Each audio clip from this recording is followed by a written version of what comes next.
Hello दोस्तों, आज का टॉपिक बड़ा जोरदार है। आप यूं ही किसी से नहीं मिलते, आपको मिलवाया जाता है। तो दोस्तों प्लीज़ लाइक शेयर सब्सक्राइब करिए दोस्तों, और इसको ज़्यादा से ज़्यादा इसको पॉपुलर करिए। ये अच्छी बातें हैं जो पता नहीं कब किसका भाग्य बदल दे, कब किसका भविष्य बदल दे। और प्लीज़ अच्छे अच्छे कमेंट्स ज़रूर करिए ताकि मुझे मोटिवेशन मिले कि आप क्या चाहते हैं। ओके दोस्तों, तो मिलते हैं। तो शुरू करते हैं आज का वीडियो और मिलते हैं अपने इस वीडियो के जरिए एक नई बात। दोस्तों अभी का टॉपिक है, आप यूं ही नहीं किसी से मिलते, आपको मिलवाया जाता है। आप यूं ही किसी से रिलेशनशिप में नहीं आते, आपको रिलेशनशिप में लाया जाता है। कैसे? कौन लाता है? कौन लाता है? आप खुद लाते हैं अपने आप को। वो गॉड लाता है, वो गॉड आपको मूव ऑन करता है, वही थॉट देता है, वो यूनिवर्स थॉट देता है आपको कि यहाँ जाओ, ये करो, वो करो, है ना। तो सपोज जैसे मान लीजिए, suppose any one want to get married to someone. अगर वो किसी से मिलना, किसी से शादी करना चाह रहा है, किसी से रिलेशनशिप में जाना चाह रहा है, चाहे वो दोस्ती करना चाह रहा है, अगर वो व्यक्ति आपकी किस्मत में होगा, है ना। किस्मत क्या चीज होती है? किस्मत यानी वो फेट है, किस्मत यानी वो भाग्य है जो कई सालों पहले या पिछले जन्म में आपने जो अचीव किया है अपने कर्मा के द्वारा। जब वो राइप हो जाता है, जब उसके फ्रूट खाने का समय आ जाता है, जब वो फलित हो जाता है, तभी आपको उस व्यक्ति से मिलना होता है, तभी वो व्यक्ति आपकी लाइफ में आता है। आप देखना कई लोगों की शादियां बहुत लेट होती हैं। किसी की 30s में होती है, किसी की 35 में होती है, किसी की 25 प्लस में होती है, किसी की बहुत जल्दी हो जाती है, किसी की 22 साल में ही शादी हो जाती है। वो व्यक्ति तो चाहता भी नहीं है, वो जो पढ़ाई करता रहता है, वो सोचता रहता है मेरे को डॉक्टर बनना है, इंजीनियर बनना है। पेरेंट्स को अचानक से उसका अच्छा रिश्ता आता है, उसकी मैरिज हो जाती है। She has not effort anything for get married to someone. वो किसी से मैरिज करने के लिए कोई एफर्ट किया ही नहीं रहता है। अचानक से उसकी लाइफ में ऐसे सिचुएशंस बन जाते हैं, पेरेंट्स बोलते हैं अरे यार कर लेना, बहुत अच्छे रिश्ते आ रहे हैं। क्यों? उसका भाग्य उस समय जागृत हो गया है, उसकी मैरिज के लायक उम्र हो गई है, तो उसको बहुत अच्छे रिश्ते आते हैं। पेरेंट्स तो करते हैं, वो भी या तो लव मैरिजेस हो जाती है या अरेंज मैरिज हो जाता है, क्योंकि वो उसका परफेक्ट टाइम होता है। इसलिए जब परफेक्ट टाइम आता है, जब हमारे किसी से मिलने का समय आता है, तभी हमारी उससे मैरिज होती है। फिर हम पंडित जी लोग के पास जाते हैं, बोलते हैं तुमको मांगलिक दोष है, तो तुमको कुछ और दोष है, और एक कुछ और पूजा होती, विशेष पूजा, ये करवा लो तो हो जाएगा। पर आप कितनी भी पूजा करवा लो, या आप सबका एक्सपीरियंस होगा, आपकी फैमिली मेंबर से, पेरेंट्स से पूछिएगा, जब तक इवन इतने पूजा पाठ, पीपल वृक्ष की पूजा, एव त्यों दुनिया भर का भी करवा लो, लेकिन फिर भी जब आपका समय आता है तभी उस व्यक्ति से मिलते हैं, क्योंकि तभी वो पर्टिकुलर टाइम आता है आपकी मैरिजेस का।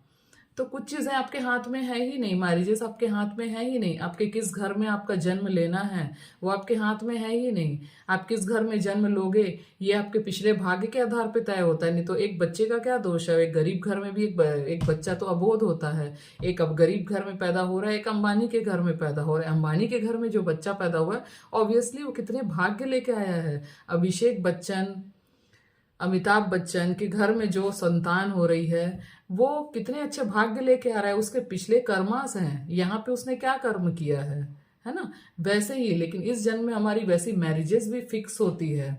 हमारा किससे मिलना है, भले आप लव मैरिजेस में मिल रहे हैं तो भी ये डिसाइडेड है कि आपकी किससे शादी होनी है। आपने बहुत बार देखा होगा, शादियों में हंगामे हो जाते हैं, बहुत सारी फैमिली आती है, बारात लौट जाती है, शादी डिसाइडेड भी हो जाती है, बारात से लड़का वापस चला जाता है। ये क्यों होता है? क्योंकि इसको आप देखिए, इसको ना एक डिटैच ऑब्जर्वर के रूप में देखिए तो बड़ा मजा आएगा। मैं कहीं जाती हूँ तो मैं एक detach observer my goodness minute, तो मैं ना एक डिटैच ऑब्जर्वर जैसे देखती हूँ। मेरे एक बहुत दूर के फ्रेंड हैं, बहुत दूर के फ्रेंड हैं, उनकी मैरिज में ऐसा ही हुआ। उसकी मैरिज में वैसे ही हुआ कि शादी होने वाली थी, लड़का आया, शादी की सारी तैयारियां हो चुकी है, लड़का आया, शादी भी हुई और बारात दरवाजे से लौट गई। मैं उस शादी में थी, बहुत हंगामे हुए, कुछ ऐसे इश्यूज हो गए, लड़की और लड़के में कुछ ऐसी बात हो गई, तो लड़की ने उसको दरवाजे से ही लौटा दिया, बोला कि नहीं मैं इस लड़के से शादी नहीं कर सकती। पर पहले क्या हुआ, पहले वो इन्फ्लुएंस में आ गई, वो बोल रही थी पहले ही मेरा दिल गवाही नहीं दे रहा था कि इस घर में शादी करूं, पर मेरे पेरेंट्स ने बोला ना तो मैं शादी करने के लिए एग्री हो गई। पर फिर और मेरी शादी के एक दिन पहले ही लड़के से ऐसी ऐसी बात हो गई और शादी के दिन तक वो बात चलती रही, सॉर्ट आउट नहीं हुई, मैंने उसे वहीं से लौटा दिया। ये सब क्यों होता है, ये सब मैं वहां थी तो मुझे बड़ी हंसी भी आ रही थी, सबके सामने तो नहीं हंस सकते ना, नहीं तो गलत समझेंगे। तो मैं एक डिटैच ऑब्जर्वर, यानी उस घटना से थोड़ा सा साक्षी होके अपने आप को अलग करके देखिए, इन दोनों की जोड़ी बनी ही नहीं है यार, ये दोनों की जोड़ी बनी नहीं है तो ये दोनों मिल कैसे सकते हैं। आज की डेट में वो लड़का भी बहुत अच्छी जगह सेटल हो गया और वो लड़की भी बहुत अच्छी जगह सेटल हो गई, दोनों खुश हैं अपनी लाइफ में। ये क्यों हुआ, क्योंकि उनकी जोड़ियां अलग बनी हैं, उनका वो टाइम नहीं था मैरिज का, पेरेंट्स से या जो भी। ये और एक चीज और है, साथ ही साथ एक और चीज है, उनके कुछ कार्मिक अकाउंट्स भी थे आपस में जो उनको हिसाब किताब चुकतू करने थे, इसलिए वो दोनों आपसे मिले। वो हिसाब किताब लड़ाई झगड़े खत्म हो गए, उसके बाद दोनों अलग हो गए। अब अपनी लड़का अपनी लाइफ में खुश है, लड़की अपनी लाइफ में खुश है। अगर आपकी लव मैरिजेस हैं तो भी से आप उस व्यक्ति से तभी मिलोगे जब आपका समय आएगा, और आपकी शादी तभी होगी अगर वो आपके भाग्य में है। लेकिन इसका मतलब ये नहीं कि हम कर्म करना छोड़ दें, हमें कोई अच्छा लगता है, हमें पसंद है तो हम बिल्कुल उससे बात कर सकते हैं, उससे जा सकते हैं, उसके नज़दीक जाके पूछ सकते हैं, बातचीत कर सकते हैं, चाय कॉफ़ी पी सकते हैं, पता कर सकते हैं। But you shouldn't be attach with any one, क्योंकि अटैचमेंट ही सारे दुखों की जड़ है। हमें अटैच नहीं होना है किसी से भी। बात करो, बातचीत करो, समझो उस व्यक्ति को क्या है कैसा है।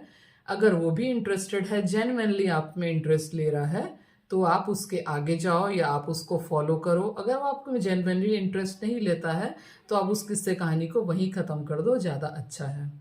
तो दोस्तों, आप यूं ही किसी से नहीं मिलते, मिलवाया जाता है, वैसा ही दोस्ती में होता है। आप कोशिश करके देख लीजिए बहुत सारे लोगों से दोस्ती करने का, आपका एक माइंड सेट ही मैच नहीं होगा, आपके वाइब्स मैच नहीं होंगे। आप ज़्यादा इंटरेस्ट लोगे, वो इतना इंटरेस्ट नहीं लेगा। इसका मतलब ये नहीं, इसका मतलब यही है कि उसके साथ दोस्ती भी हमारे फेट में नहीं है। और देखिए कभी कभी किसी से हम एक दो मुलाकातों में उन लोग इतने अपने लगने लगते हैं, इतने अच्छे लगने लगते हैं, घर आना जाना शुरू हो जाता है, फैमिली रिश्ते बन जाते हैं, लोग आते जाते हैं। तो ये क्यों होता है, क्योंकि वो उनसे रिश्ता भी हमारे भाग्य में है। इसलिए जब हमें कोई चीज़ हमारे भाग्य में होती है ना दोस्तों, हम थोड़ी एफर्ट करते हैं ना, सफलताएं ज़्यादा मिलती है। अपने आप मेहनत ज़्यादा होती, मतलब मेहनत करने की ज़रूरत नहीं होती। जो चीज़ें किस्मत में होती है ना, उसके पीछे ज़्यादा मेहनत नहीं होती। और आप ऐसा सोचेंगे कि मेहनत बहुत कर रहा हूँ लेकिन बाद में तो एट लास्ट वो हुआ ना, हाँ, क्योंकि मेहनत करते करते करते करते आपकी किस्मत हो सकता है ऊपर वाला बना देता है। क्योंकि ऊपर वाले ने तो बोला ही है, जहाँ पे मतलब सब कुछ मेहनत करो और फल की इच्छा मेरे ऊपर छोड़ दो, कर्म करना आपके हाथ में है। तो ऐसा होता है दोस्तों, आप यूं ही किसी से नहीं मिलते, आपको मिलवाया जाता है।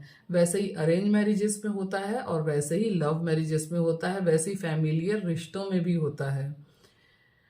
ये चीज़ें हर जगह लागू होती है, हर जगह। आप देखिए ना, कई लड़के ऐसा होते हैं जो किसी लड़कियों के लिए डेस्परेट हो जाते हैं। फिर मैंने ऐसे ही एक किस्सा कहानी सुना था कुछ साल, एक दो साल पहले। मेरे एक बहुत खास फ्रेंड हैं, उनके कोई रिलेटिव थे, तो वो एक लड़की के लिए बहुत ज़्यादा डेस्परेट थे, बहुत ज़्यादा वो चाहते थे उससे शादी करना।